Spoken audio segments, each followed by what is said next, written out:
Okay, what up, friendos? Welcome back. And it's the day, right? It's D-Day. It's the nukes have all been dropping, and there's going to be more nukes every day from now for probably weeks, because the Ashes of Creation situation is heating up, and there's a lot of stuff we can now talk about, as well as stuff that is come out in lawsuits and stuff that's going to be coming out in lawsuits. It's fucking nuts. So remember when I said this is the craziest story in video game history that I've ever seen? Well, you ain't seen nothing yet, because even all the crazy shit that's just been said on Nefes's live stream and in the video where he's talking to Jason Karamanis, like, this is only part of it, and there's going to be more coming. So you're in for a real treat if you're interested in drama, because obviously if you're interested in Ashes of Creation, the game doesn't exist anymore and likely never will. So all you've got left at the end of every Kickstarter, you know, like when you see a rainbow and you're like, oh, is there a pot of gold at the end? Well, for every Kickstarter MMO, at the end, there's just years worth of drama and fucking stuff to watch that has nothing to do with the actual video game, and everything to do with questions like, did he steal money? Who did he steal money from? How much money did he steal? These are all questions that you get at the end of the fucking Kickstarter MMO rainbow. So basically, the news here from Nefes's channel is that Jason Karamanis was involved in the initial funding as a creditor, I believe is the technical term, for Ashes of Creation all the way back in like 2015, 2017, something like that, which obviously was at the very beginning of the inception of the game. And also at a time when Steven was telling people, oh, there's nobody, it's just me. You know, I'm the only person, nobody owns, there's no board, there's no corporate overlords or whatever. Which is a thing that continued to be said for years and years to come. But we know, obviously, from Jason's lawsuit a year or so ago, whenever it was, that Jason was involved in the company from the beginning. And then, obviously, these text messages prove this. Now, about a week or so ago, I don't remember what the exact date was. I can check my emails. Jason Karamanis sent, it was 10 days ago on February 4th. He sent an email out, I assume, to a bunch of content creators. Basically saying, here's my number, I've watched your video, contact me if you want to speak to me. And I didn't call him for a very simple reason, and I told him this same thing. I basically said, you know, thanks, I don't have a US number, I'm based overseas, and it's a fairly distant time zone to the West Coast, which makes it difficult, which it does. And honestly, the entire situation is so complex, I'd prefer to keep things in writing if possible, so I can refer back to it when I'm talking about it, because obviously if somebody tells me something and it's on a phone and I'm not recording the phone call, which I'm not going to without another person's permission, which to be honest at this point he might have given me permission, I should have probably asked, but if somebody tells me something, I put it into the public and it turns out to be untrue, and I say, oh yeah, but this guy told me and I don't have evidence of that, that can fuck me. So obviously just not something I'm going to do. But obviously Nefes did do this. He got in contact with him, he sent him a bunch of text messages, and the text messages are fucking cringe. I'm just going to throw that one out there. Go watch it if you want. It's a 1 hour, 20-minute long video, and the text messages are cringe. It's embarrassing. And it's embarrassing because when I think of how high net worth individuals interact with each other and like business deals and, you know, millions of dollars exchanging hands and things like that, I think of somebody in a nice suit, a tailored suit, eating a perfectly cooked medium rare Wagyu steak, a tomahawk or something wildly expensive like that in a great restaurant. Maybe they've got imported Cuban cigar, you know, it's illegal, who cares, they're rich. Maybe they've got a nice glass of expensive old cognac, maybe a really expensive bottle of red wine to go with nicely with a steak. But these text messages look like they're at the fucking children's table eating chicken tenders.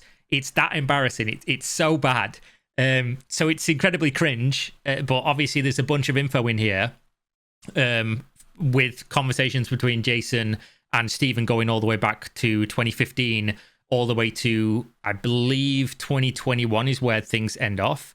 And the funny thing is that it goes from really nice and pleasant to each other. You know, there's a bunch of hype, there's a bunch of happiness, you know, things are going great, and then it gets bad, and then it gets good, and then it gets really bad, and then it gets good, then it gets really, really bad, and then by the end of it, in like 2021, they're like, okay again. And then obviously the text messages end, and the story ends there from up until when he gets on the live stream with Nefes again and talks about some stuff going forward.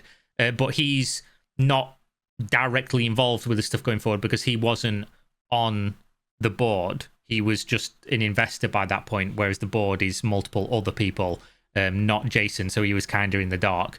But the text ends at like the texts between Jason and Stephen end here.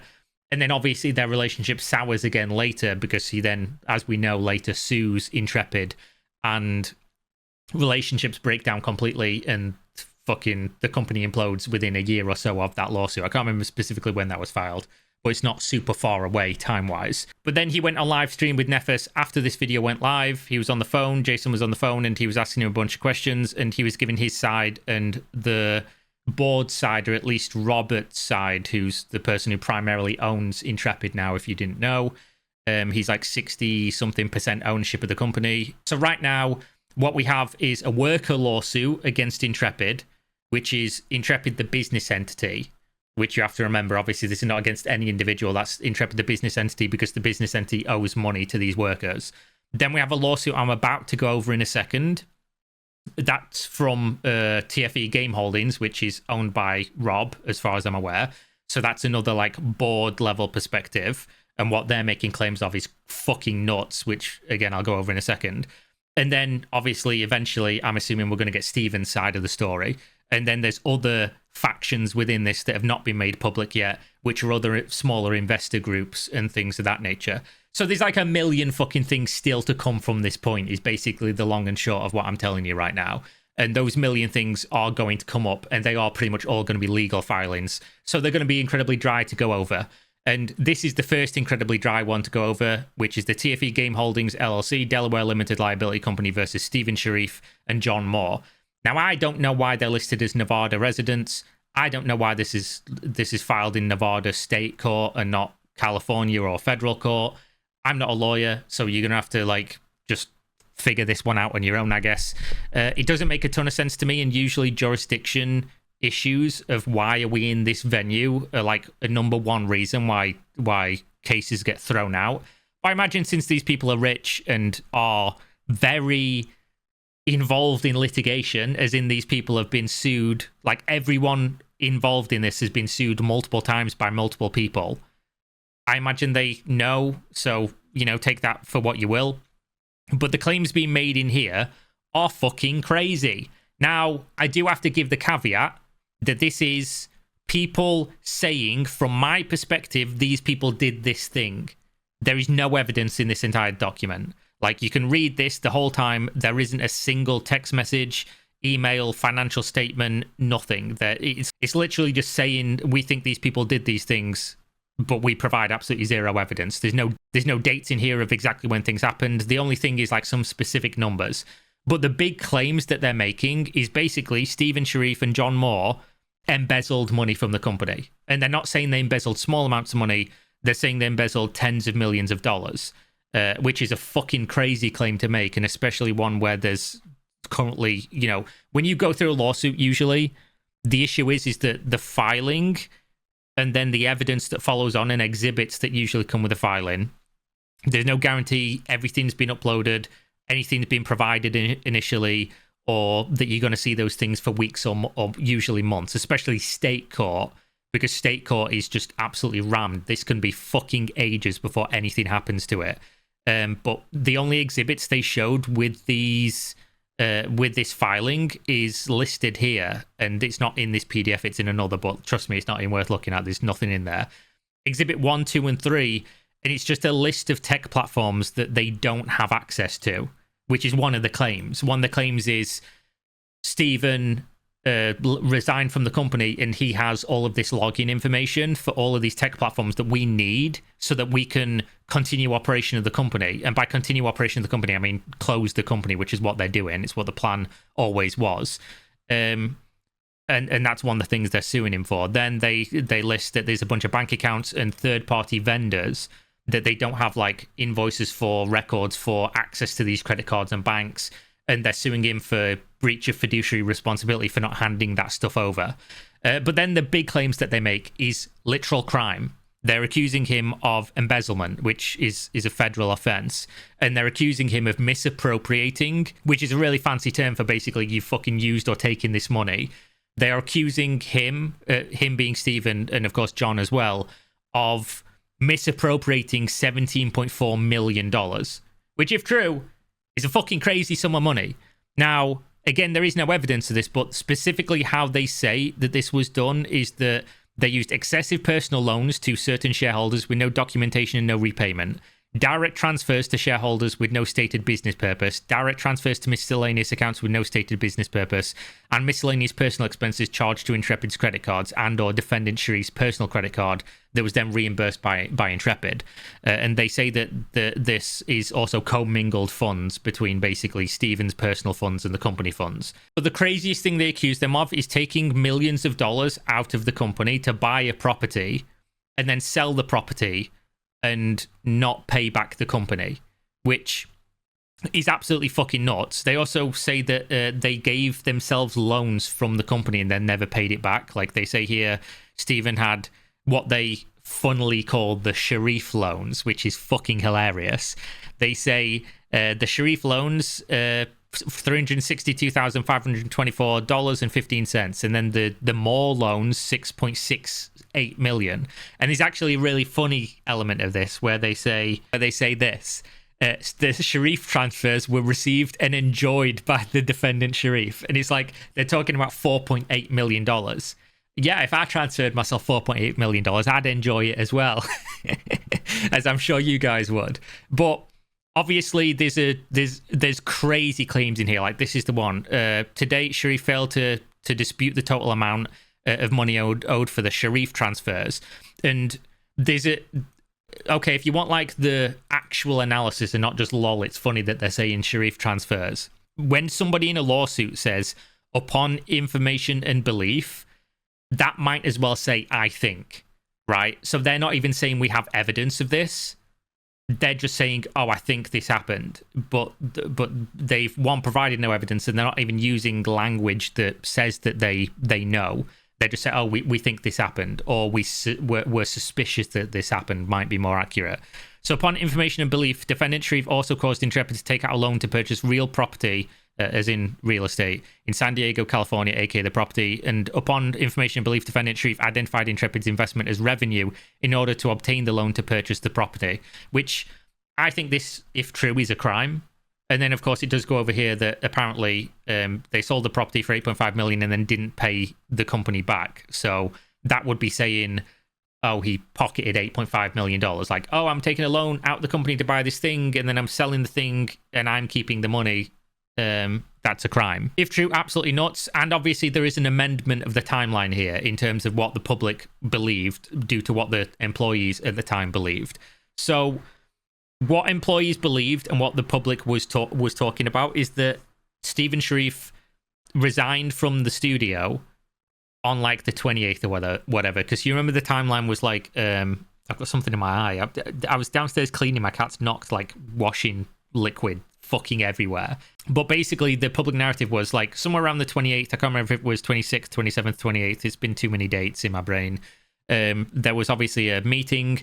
From the meeting, it was determined that there would be hundreds of people fired, like left down to 70 to 100 employees, and everyone else would be no PTO, no severance. They'd be gone, and they were going to hire more people overseas to try to make the game for cheaper, right? That's what people believed. In reality, Stephen resigned on the 19th of January. He'd been gone from the company by the time this meeting even happened for like 10 days or something. And this is in the filing. You can see here they're talking about the Steam funds here. So defendant Sharif received a notice from Steam Valve Commerce on January 18th, 2026 that provided Intrepid's secured creditor would be taking $3.5 million receivable, aka the Steam notice, that the plaintiff was relying on to pay Intrepid's employees and creditors. What they mean by this is when Valve froze the Steam funds, it was because the secured creditor, aka the bank, this is what happened. The bank contacted Valve and said, that's our money. So Valve said, okay, we're freezing the funds to determine whose money it is. And then the day after, according to this timeline, Stephen resigned. Now, obviously, the timing of this is incredibly sketch. And something that's obviously going to come out in further lawsuits about exactly why it happened with this time frame, because there's just almost no info here other than the real date of resignation. But I can now talk about obviously what was the real plan and what the public didn't know, just because this date is now public. Intrepid was never going to exist after this point. I think Jason even said this in the video, in the live stream when he was talking about it. The plan was to close Intrepid. So even if all this didn't happen, like even if the Valve money didn't go away, everything like that, Intrepid was going to be closed because they'd already made this new company. This TFE Game Holdings that's filing this lawsuit had already been created and was spun up specifically to fire everybody in Intrepid and then rehire 70 to 100 of the key staff into the new company where I don't know why you do this in terms of like a business decision. I'm sure it's something to do with debt or whatever, but they were going to close the Intrepid company down, move everything that was valuable and rehire staff into this new company, TFE Games Holding, and then develop the game from there. So Intrepid was going away. It was just that obviously people didn't know this until now. But either way, that's like all we get from the lawsuit. There's really nothing. The other claims are basically the same thing. Breach of contract, as in they think that there's a contract here between a loan from Intrepid to Moore and a loan from Intrepid to Steven for combined like $7 million that's not been paid back. But they don't provide the loans in here. There's no agreements in here to look at. There's literally nothing. The other claims for relief from unjust enrichment, claims for relief from unjust enrichment for John, and then just basically saying, oh, we also want an injunction and we also want money. We want legal fees for our attorneys and things like that. So as a lawsuit, it's actually kind of a boring one, even though some of the claims are fucking insane. Like, obviously, you embezzled tens of millions of dollars from the company. It's a crazy claim to make. It's just a shame that there is zero evidence in the entire filing. And with it being state court, there could be zero evidence in this for fucking months. So right now, it's kind of a nothing burger. Obviously, the more juicy, interesting element is the text messages between Jason and Steven, as well as the fact that it seems like Jason's going to continue releasing things, which is weird.